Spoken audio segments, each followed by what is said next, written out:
Hello, my subscribers, my followers, my viewers all over the world. Thank you for consistently tuning into my channel. Thank you for your likes, your shares. Thank you for the follow. Thank you for the subscriptions. Thank you for your comment. You guys are simply the best. In today's video, I'll be showing you the procedures that micro businesses need to follow for their NAFDAC registrations.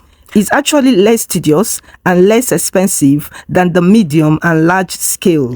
If you think you are ready for NAFDAC registration, then you have to make up your mind that you will meet up with the requirements and get your registration number and your certificate.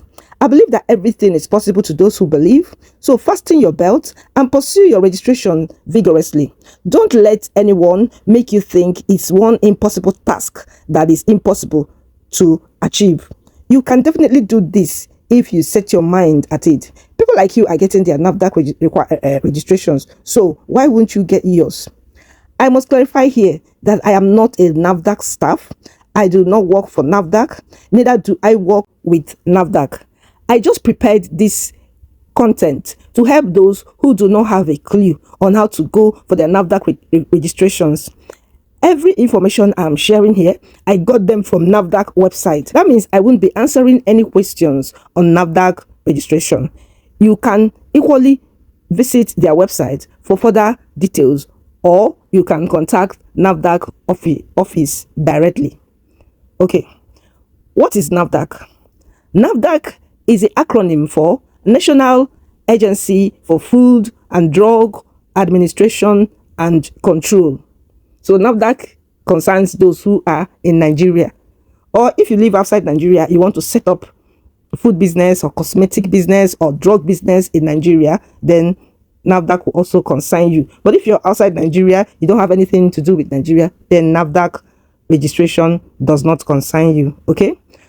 NAFDAC is an agency commissioned to protect and promote the public health by instituting an effective and efficient regulatory system that ensures that only the right quality food, drug, and other regulated products are manufactured, exported, imported, advertised, distributed, sold, and used in Nigeria.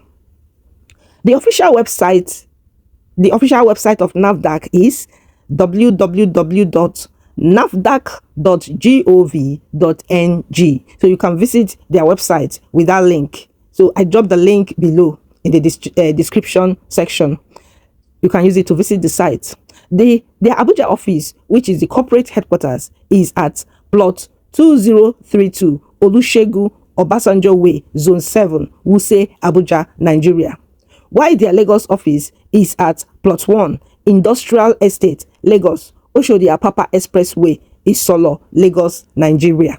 So that's their Lagos office.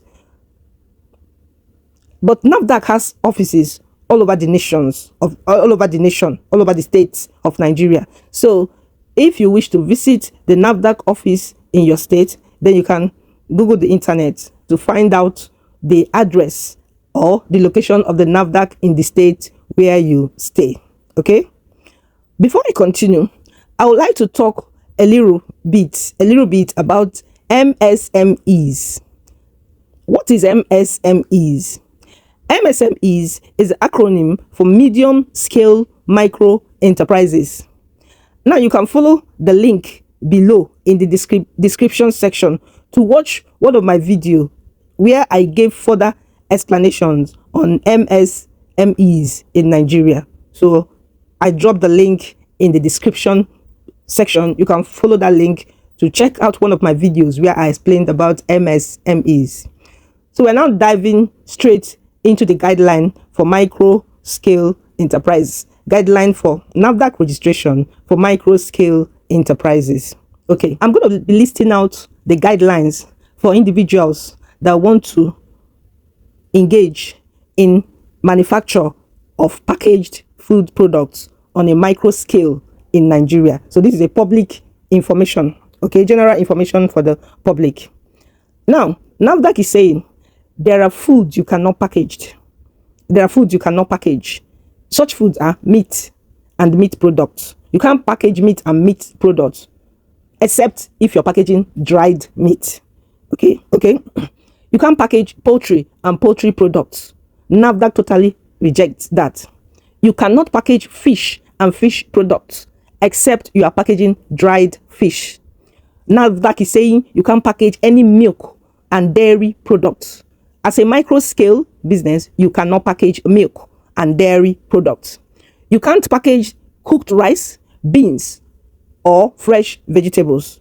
NAFDAC is also saying you cannot package baked potatoes. Then finally, NAFDAC is saying that micro scale businesses cannot package water. All right. Okay. So those are the items that are forbidden for micro businesses to package. So let's go into the guidelines now properly. We are starting with the personnel, that is the staff of such micro scale enterprise. We are starting with the personnel. The personnel strength of micro scale enterprise is between 1 to 5. So if the number of the staff you have, they are between 1 to 5, then your business is micro scale enterprise. Persons engaged in micro scale food enterprise should have basic education, training, or requisite experience. So you don't just employ anybody as your staff. The person should have certain level of education, and the person should receive certain level of training. Personnel should wear protective apparel such as overall, head cover, nose and mouth mask, and hand gloves to protect products from contamination. So NAFDAC is saying your personnel should wear all those things. Then personnel should practice good sanitation and hygienic habits. Your personnel should not be dirty people. That is what NAFDAC is saying here. Personnel should undergo food handlers test / medical examination at least once a year. So every year there should be a routine that your personnel should go through tests. Okay, food handlers test. Then any personnel known to suffer from communicable diseases or with wounds should be excluded from duty until they are certified medically fit. Very clear. Your personnel should not have communicable disease or wound. Once such a thing happens, the person should go for treatment and should not start to work until the person is certified fit. Okay. Now let's talk about the building facilities. NAFDAC is saying building can either be a purposeful building or part of an existing residential building comprising of 1 or 2 dedicated rooms arranged to ensure free flow of production activities. What he's simply saying here is that you can have a full building all for the production, or if you cannot afford the full building for the production, you can have 1 or 2 rooms dedicated for the production. But this room should be, should have free flow, should allow free flow of production, meaning it should not be a very stuffy room or one small room that people cannot, move around freely while they are doing the production. So it should be a room that is spacious enough for the production and in good condition. Okay. Now, still on the rooms or the building for the micro scale enterprise. The rooms shall be partitioned from existing residential apartments, and none should open directly into any source of contamination, such as toilet, bathroom, personal kitchen, etc. It should be adequate for the orderly placement of equipment and materials to prevent mix-up between different materials. You should be able to orderly arrange things in that room. That's why the room should be spacious enough so you can arrange your items in order. Another thing about the rooms, windows and entrance doors should be screened with insect-proof nets, and the doors should be self-closing to prevent contamination. It's also clear. The door should be self-closing. The windows should have nets to avoid any form of contamination. Adequate ventilation and lighting should be provided. The room should not be a dark place or a place that does not have enough lighting. It should be a place where people that are working will see what they are doing. You should have enough light. The facilities should be kept clean at all times. So the facilities should be kept clean at all times. Raw materials and finished products should be stored on a pallet or shelves. Very easy to understand. Thanks for watching. If you have any question, direct them to NAFDAC. Don't forget to share, like, subscribe, follow us for more tips on packaging. This tutorial will continue in the next video.